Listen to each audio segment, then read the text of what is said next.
بسم اللہ الرحمن الرحیم۔ السلام علیکم۔ پروگرام الکلام میں خوش آمدید۔ میں ہوں آپ کا میزبان محمد شعیب رضا۔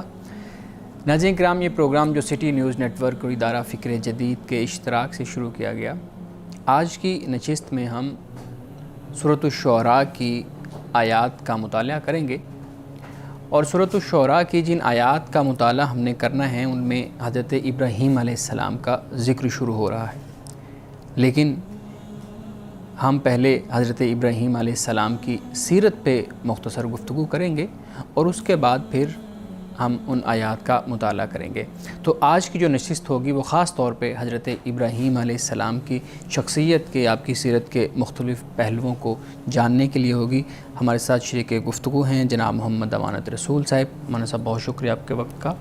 میری معاونت کے لیے موجود ہیں جناب احمد بلال۔ تھینک یو سو مچ بلال۔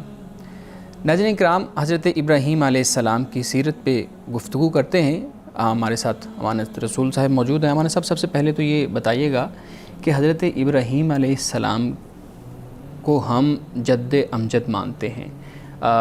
ہم اگر یہودیت کو دیکھیں، نصارہ کو دیکھیں، مسلمانوں کو دیکھیں، تو تینوں حضرت ابراہیم علیہ السلام کو اپنا جد امجد مانتے ہیں، لیکن ان سے پہلے جو انبیاء تشریف لائے ان کو ہم، یعنی ان مذاہب کو یا ان انبیاء کے جو پیروکار تھے، ان کو کیا نام دیں گے؟ یہاں تو ہم کسی کو مسلمان کہہ رہے ہیں، کسی کو عیسائی کہہ رہے ہیں، مسیحی کہہ رہے ہیں، کسی کو یہودی کہہ رہے ہیں، تو ان سے پہلے جو تھے ان کو کیا نام دیں گے؟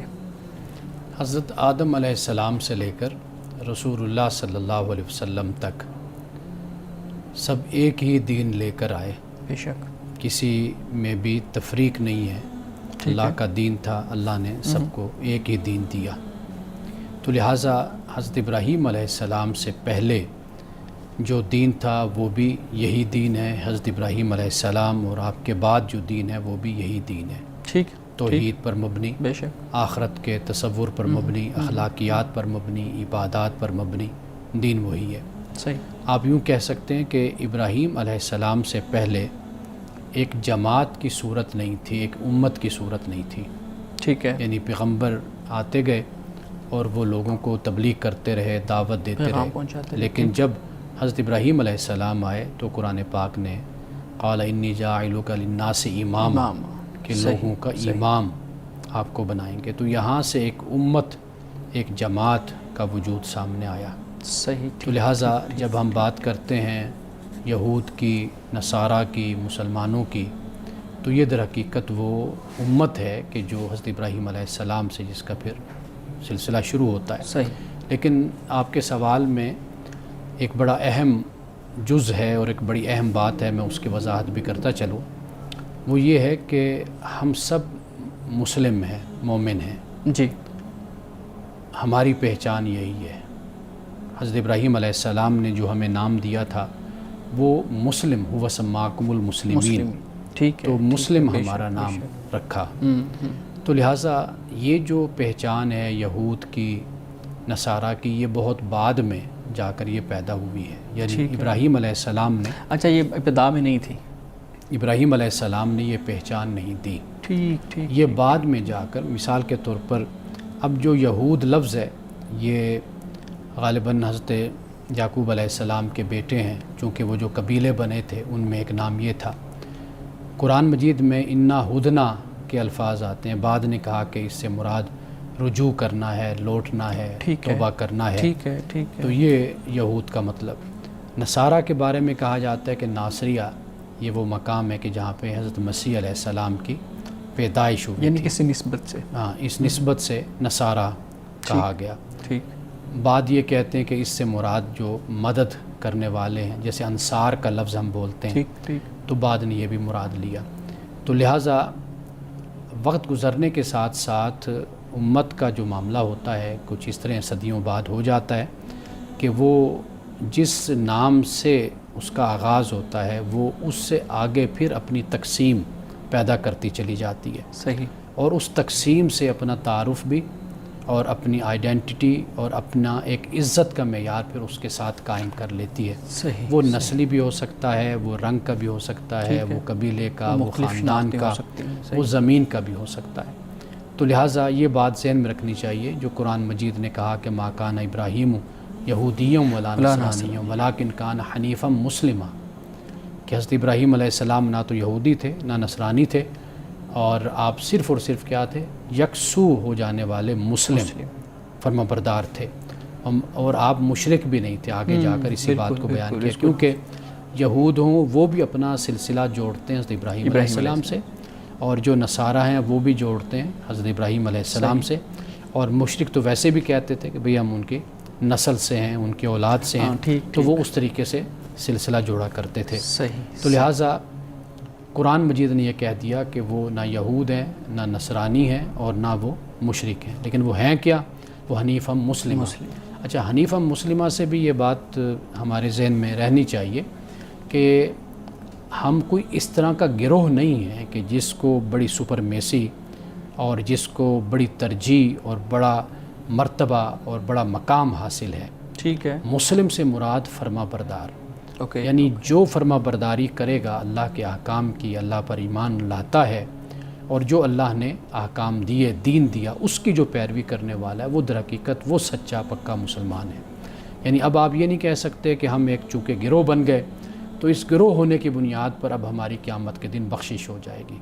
ہم سے یہ پوچھا جائے گا کہ آپ کا تعلق کس گروہ سے، یہ نہیں پوچھا جائے گا، یہ پوچھا جائے گا کہ ان چیزوں پر ایمان رکھتے تھے، فرمانبرداری تھی، اس کے مطابق زندگی گزارتے تھے یا نہیں گزارتے تھے۔ اس لیے میں ہمیشہ یہ بات کہا کرتا ہوں کہ جو نجات ہے وہ گروہی نہیں ہے، جماعتی نجات نہیں ہے، انفرادی نجات ہے کہ آپ کے اپنے ذاتی اعمال، ذاتی ایمان، ذاتی کردار آپ کا کیا ہے، اس بنیاد پر آپ کی بخشش اور آپ کی مغفرت ہونی ہے۔ صحیح۔ مولانا صاحب، حضرت ابراہیم علیہ السلام کی شخصیت کے کن پہلوؤں کو آپ سب سے پہلے ہمارے سامنے رکھیں؟ دیکھیں، میں بات یہاں سے شروع کرنا چاہتا ہوں کہ حضرت ابراہیم علیہ السلام کا جو زمانہ ہے، ٹھیک ہے، وہ تقریباً آپ یوں سمجھ لیجئے کہ سام جو حضرت نوح علیہ السلام کے سام بن نوح، ہاں بیٹے، آپ کے سام 3 بیٹے جو جن کی دنیا میں اس وقت نسلیں اور اولادیں موجود ہیں۔ ٹھیک ہے، ایک تو حام ہے، صحیح، ایک سام، ایک یافس ہے۔ یافس، صحیح۔